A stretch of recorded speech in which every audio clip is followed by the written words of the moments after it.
বাড়ি এসে আমার অবস্থা কি ভাবলাম আর কি হলো। আমি দিদির বাড়ি যাচ্ছি, কি মজা, আমি খুব মজা করবো, খাবো দাবো, কি মজা করবো। আহা, অবশ্যই আমি দিদির বাড়ি চলে যাচ্ছি। এবারে তো আমি শুধু দিদির মেয়ের সাথে খেলা করবো, খাবো দাবো আর ঘুমাবো আর রেস্ট করবো, কি মজা।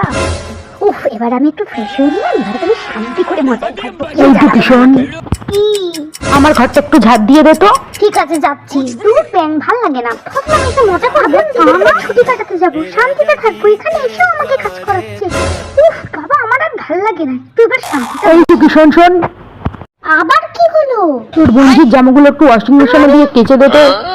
ঠিক আছে, আমি যাচ্ছি। কোথায় কোথায় মজা করবো, তা না আমাকে জামা কাপড় কাচতে হচ্ছে, ঝাঁপ দিতে হচ্ছে। ধুর, আমার ভাল লাগে না। উফ, এবার আমি একটু শান্তিতে বসবো আর আমাকে কাজের কথা বলুক। এই তো কিষণ শোন, আবার কি হলো? একটু রান্নাগুলো বসিয়ে দে তো, সবজিগুলো কেটে দেবো। আমার খাট আছে, আর আমি আর এখানে থাকবো না, আমি এক্ষুনি বের হয়ে গিয়ে বলবো বিয়ের পরে আমাকে কাজ করে, বিয়ের পরেও আজকে বিয়ের পরে আমি তোর বাড়ি এসেছি।